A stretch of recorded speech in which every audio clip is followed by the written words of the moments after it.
around other areas, and they get tear gassed, and they get wananyunyiziwa maji, and then the day is over.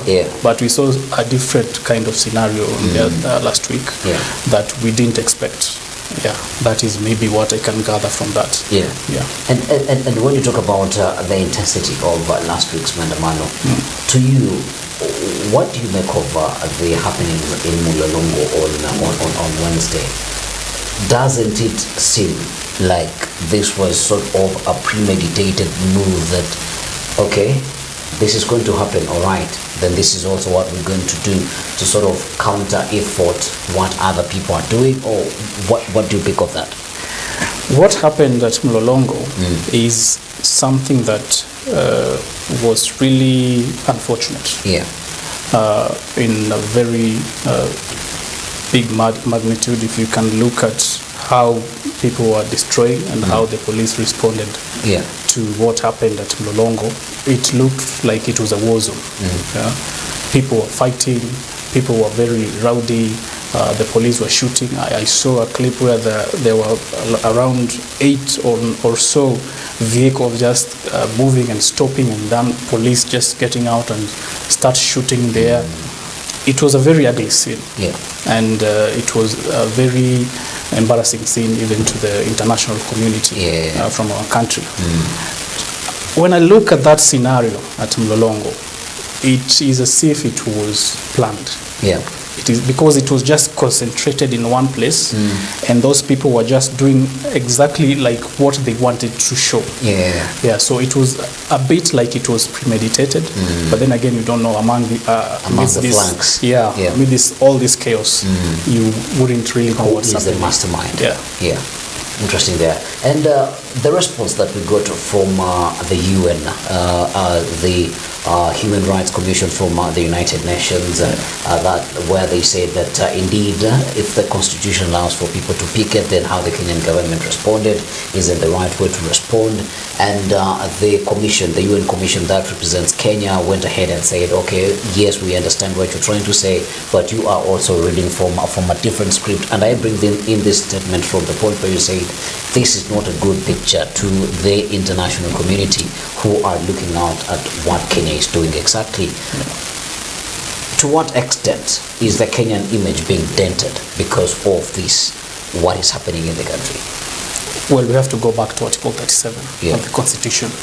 Article 37 clearly states that everyone has a right to picket, to demonstrate, all right?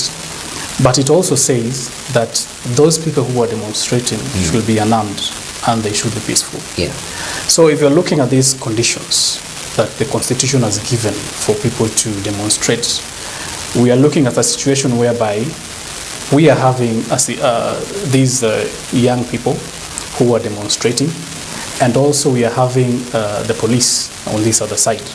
And everyone is trying to pull their side and say that if it is the police side, they'll say that these people were they were having stones and other weapons that would harm other citizens. On the other side, we're having the demonstrators who are saying that a majority of us are peaceful demonstrators who are only agitated by the police. So we are having a kind of situation where both sides are pulling on each of their sides, and in that fracas of confusion, we get that kind of chaos that happened at Mulolongo. On our image as a country, it is not a good show when we are appearing in the international news as people who are not organized, first of all, as a government that is not taking care of their people, because we have to be frank and fair. International news has not been quite lenient with Africa, all right? And we are looking at a situation now where we are trying to justify the reasoning, all right? We are trying to justify their kind of picture that they're having for us. And that is a problem. That is a problem we are bringing to ourselves. We are a country that came from the 2007-2008 PEV, which is still in people's minds. We are still the generation that faced that. We don't need to go back there, all right? So when people are looking at this, maybe they're trying to say that this country might end up in the same position that it was back in 2007, 2008. And it is unfortunate, because if the business or international business community sees this, they will not invest in our country. Yeah. All right.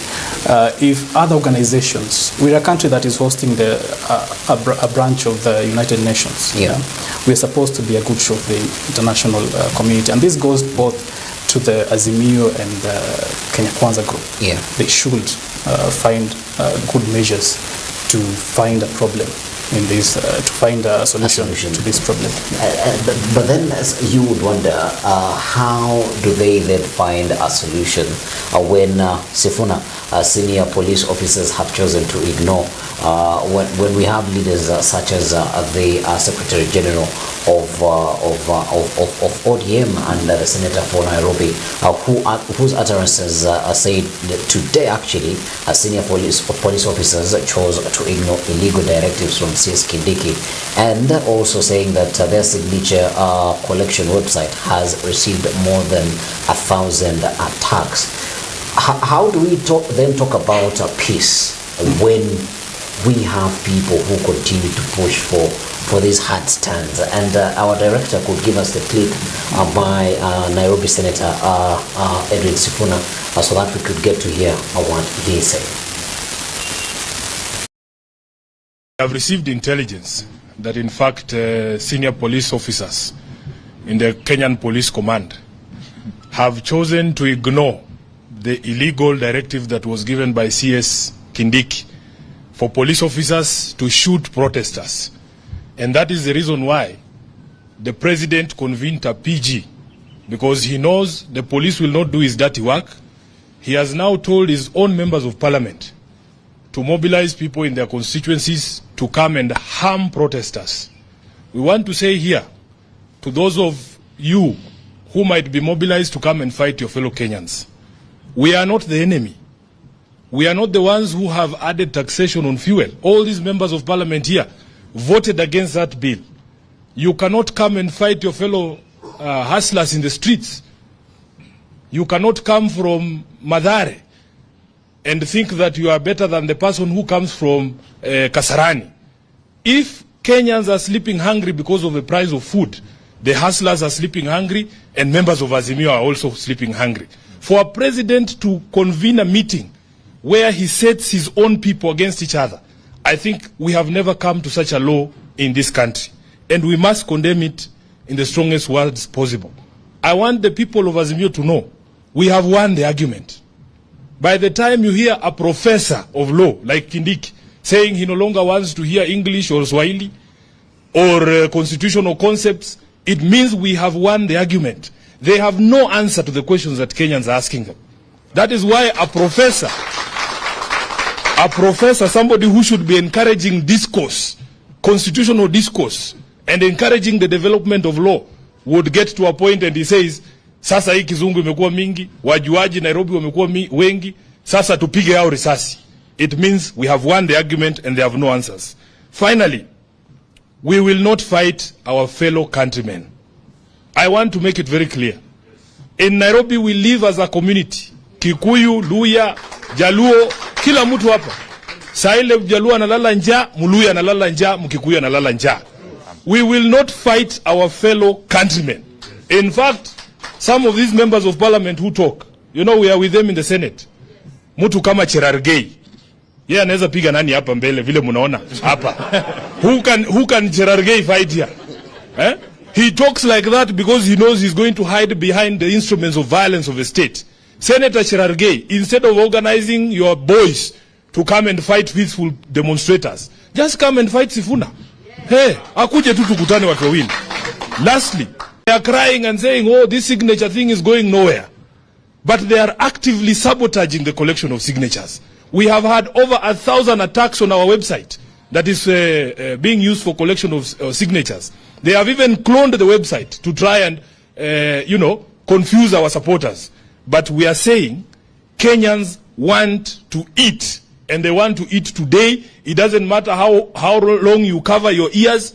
Tutapiga hiyo masikio kofi mpaka ifunguke. usikie kilio ya Wakenya. Asante sana. Honorable. And that is a Senator of Nairobi, Edwin Sifuna.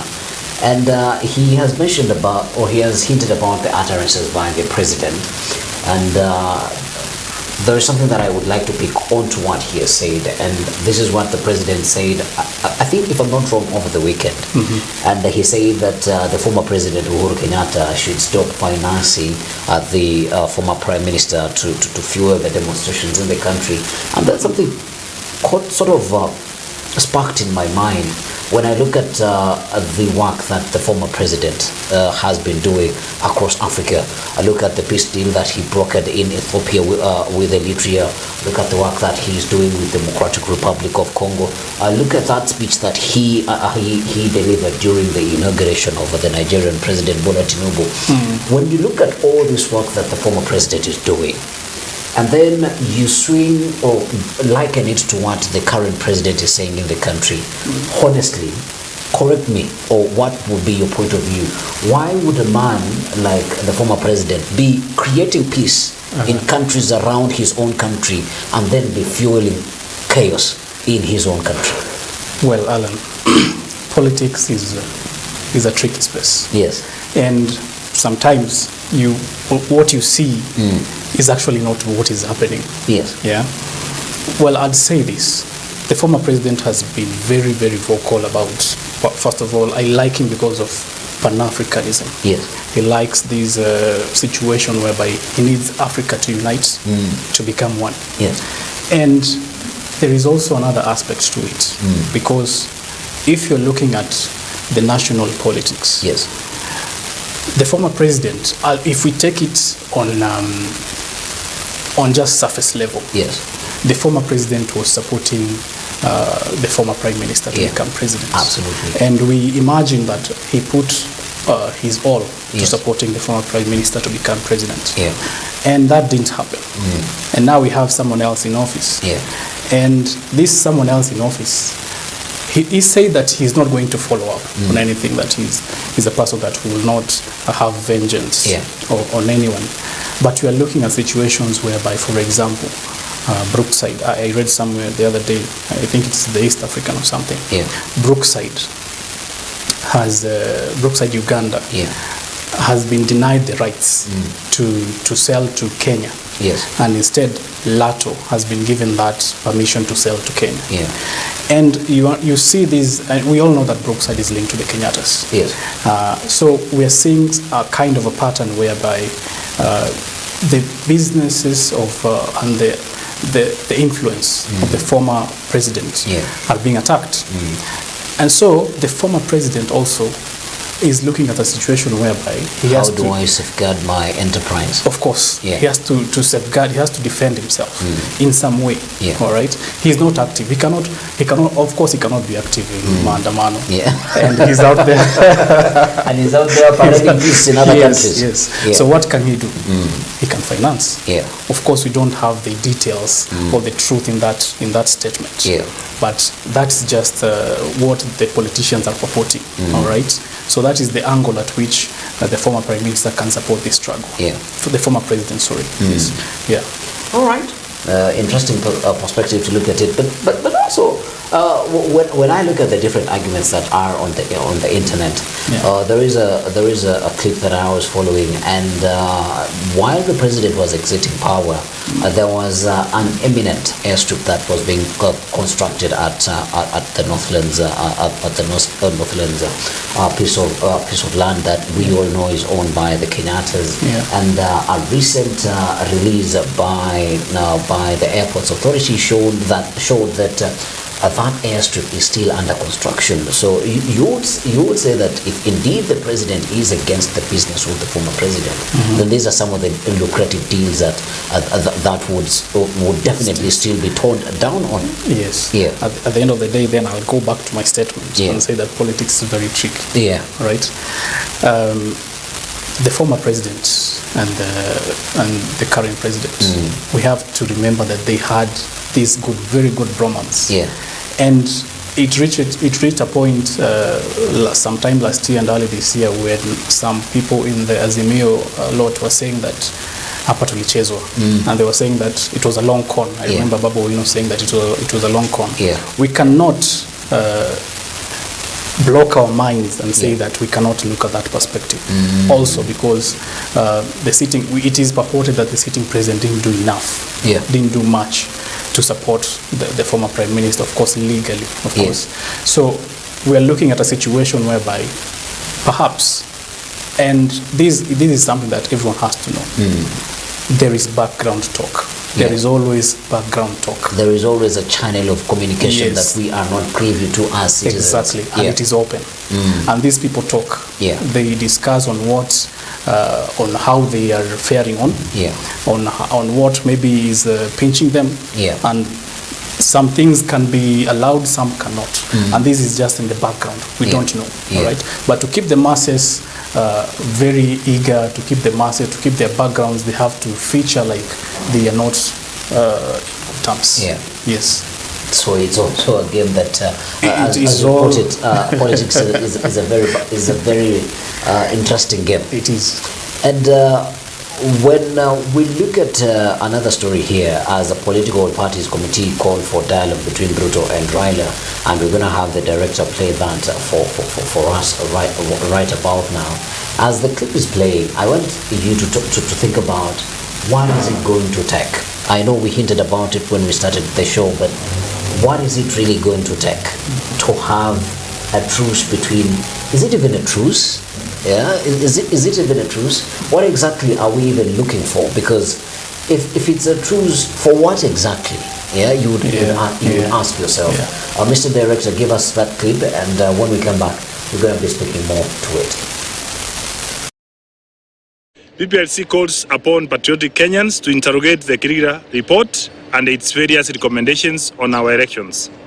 It is worth noting that, like many other meaning reports, the Kirigira report is gathering dust somewhere in the shelves.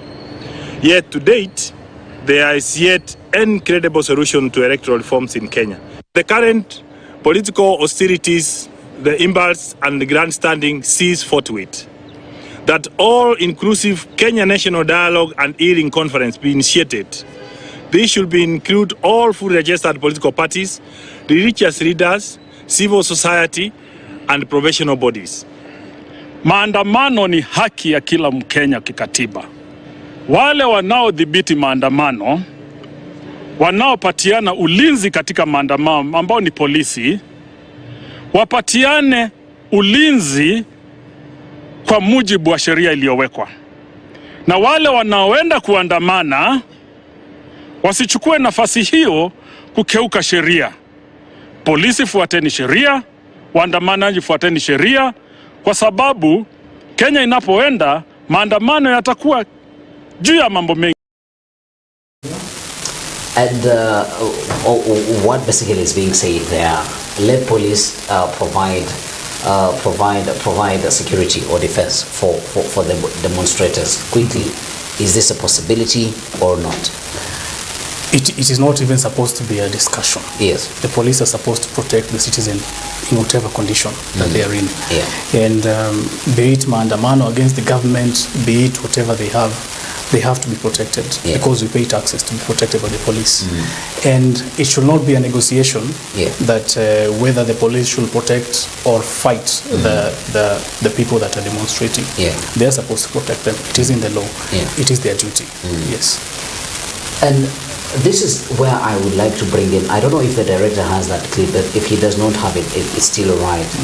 How do you compare the maandamano that happened on Wednesday and what is probably going to happen on Wednesday, Thursday and Friday? And from my point of view, I honestly hope that we do not get to those maandamanos because it is going to be chaos. And when we compare on the same what happened when the former Prime Minister Raila Odinga woke up and went onto a matatu and came into town and everything happened, there was no police, and once everything was done, everybody dispersed and everybody went home peacefully. If you compare those two happenings, and also in hindsight or in foresight, look at what is expected to happen on these 3 days that are coming, Wednesday, Thursday, Friday. a maandamano deliberately made chaotic by police? Because when you look at that struggle by the former prime minister, everybody would say that if that is how the maandamano should look, then why isn't that the maandamano that we see on a daily basis? And when you look at that equation, what lacked? The police was not in that equation. Well, we are looking at a country that has a different perspective on picketing. All through our years of growing up, we've foreseen a situation like the one that we saw last week. Yes. Because our demonstrations are often violent, and that is what we have to say. That's the truth. We lack that perhaps the ethical way of demonstrating.